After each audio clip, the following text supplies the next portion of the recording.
Hello everyone, welcome back to our YouTube channel Mathophilic education. और आज की video के अंदर हम डिस्कस करने वाले हैं अपना नया topic, that is quotient space. Quotient space topic आपने ऑलरेडी लीनियर अलजेब्रा के अंदर पढ़ रखा है। अगर आपका बीएससी के अंदर ऑलरेडी अभी तक जितने सेमेस्टर किए उसके अंदर लीनियर अलजेब्रा आ चुके हैं बहुत डिटेल में, तो ये ऑलरेडी सर के लेक्चर्स के अंदर कवर्ड है। यहाँ पर आपको 2-3 नई बातें बताई जाएंगी जो क्वेश्चन के अंदर आप डायरेक्टली यूज़ कर सकें। क्वेश्चन स्पेस आपको अगर दिखाना है तो देखो उसको किस तरीके से हम डिनोट करते हैं, इस तरीके से, जहाँ पर V क्या होता है वेक्टर स्पेस, W क्या होता है सब स्पेस। और कोई अगर V हमारे पास स्मॉल v बिलोंग करे कैपिटल V के अंदर, तो W प्लस V को हम किस तरीके से लिखते हैं, small w plus small v, जहाँ पर W जो है बिलोंग करता है कैपिटल W के अंदर, यानी कि सब स्पेस के अंदर। इसी तरीके से आप इस तरीके से भी लिख सकते हो, क्योंकि हमारे पास V वेक्टर स्पेस है। वेक्टर स्पेस होने के कारण कॉम्यूटेटिव प्रॉपर्टी ऑलरेडी सेटिस्फाई हो रही है, तो ये चीज़ भी क्या आएगी, उसके इक्वल ही आएगी, जिसको आप राइट कोसेट और लेफ्ट कोसेट भी बोलते हैं। ठीक है, अब वेक्टर स्पेस लीनियर अलजेब्रा के अंदर, तो यहाँ पर आप वेक्टर स्पेस की बात करें, कॉम्यूटेटिव प्रॉपर्टी होने के कारण राइट कोसेट लेफ्ट कोसेट इस केस के अंदर सेम आएंगे, तो उस चीज़ का कोई फर्क नहीं पड़ता। बट क्वेश्चन क्या आता है, क्वेश्चन आपसे मेरा ये है, क्या ये जो क्वेश्चन स्पेस है ये सब स्पेस है, यानी कि ये जो V मॉड W है यहाँ पर ये V का सब स्पेस है या नहीं। अब क्वेश्चन आपके पास सबसे पहले तो ये है कि V मॉड W के अंदर एलिमेंट्स हैं किस तरीके के। इसके अंदर एलिमेंट्स आएंगे W plus 0, W plus V1, W plus V2, क्योंकि ये जो एलिमेंट है ये बिलोंग कहाँ से करें, capital V, that is vector space के अंदर से। ठीक है, अब आपको ये बताना है इन एलिमेंट्स को देख के क्या ये इसका सबसेट है, क्या ये इसका सब स्पेस है या नहीं, यानी कि क्वेश्चन स्पेस जिस वेक्टर स्पेस का हो वो उसका सब स्पेस होता है या नहीं। ठीक है, कुछ बच्चे कहेंगे हाँ, कुछ बच्चे कहेंगे नहीं, but the right answer is no, this is not a सब स्पेस।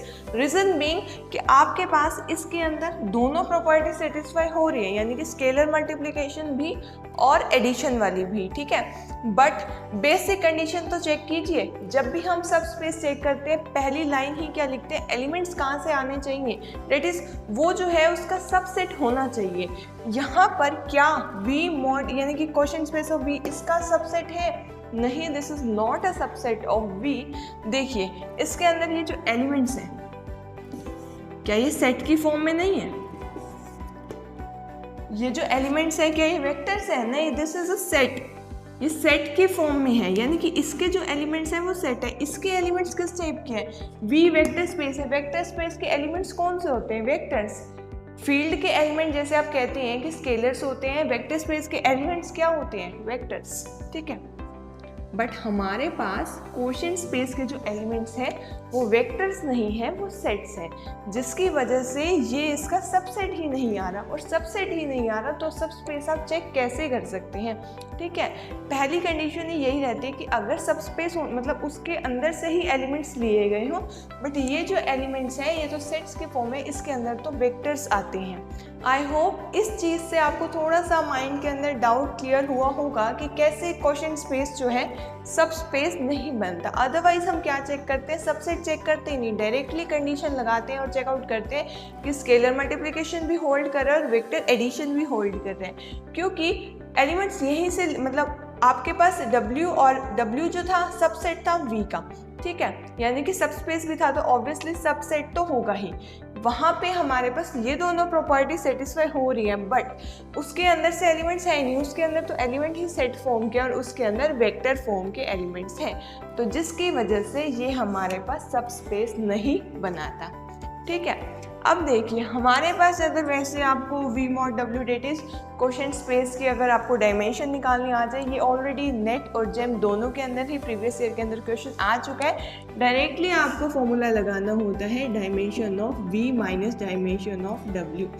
कंडीशन अगेन वही, जो W है वो क्या होना चाहिए, सब सेट होना, सब स्पेस होना चाहिए। ठीक है, ये चीज़ ध्यान रखना, बच्चे ये ही नहीं ध्यान रखते कि सब स्पेस है या नहीं है। ठीक है, चलिए इसके बाद एक क्वेश्चन कर लेते हैं डिस्कस, जिसके अंदर आपको खुद चेकआउट करना है कि हमारे पास V मॉड W की डायमेंशन क्या होगी। अब देखिए इस क्वेश्चन के अंदर आपको क्या चेकआउट करना है, V आपके पास है, W आपके पास है, dimension of V mod W निकालना।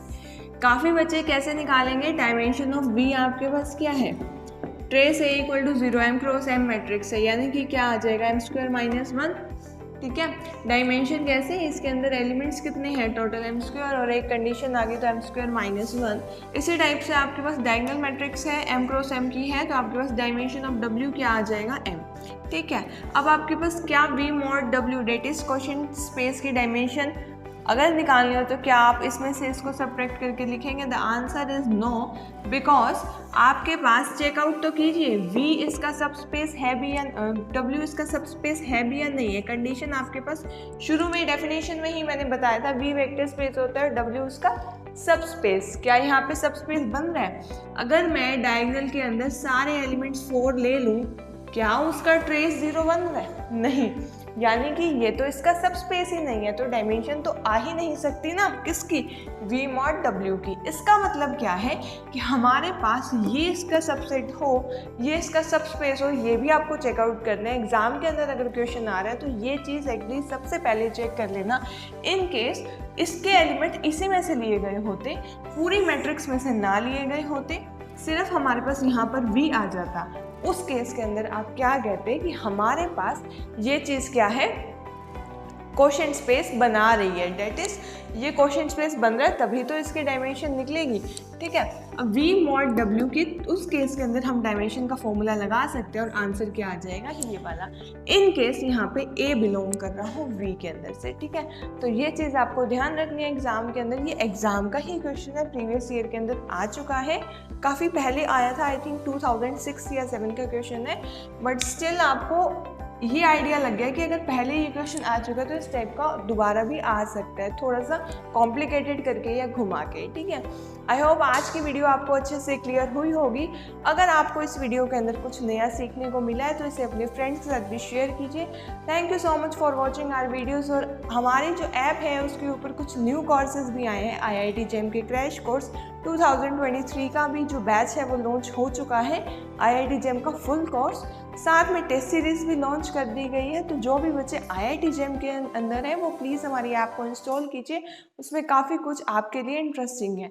साथ में जो बच्चे JEM या नेट के हैं उनके लिए हमारे कोर्सेज के ऊपर फिलहाल 10% का डिस्काउंट चल रहा है। जो भी बच्चे एनरोल करना चाहते हैं इन नंबर पर कॉन्टेक्ट कर सकते हैं और एनरोल हो सकते हैं। Thank you so much for watching our videos and giving us a lot of support. Have a nice day. Thank you so much for watching our videos and giving us a lot of support. Keep sharing and stay tuned. Have a nice day.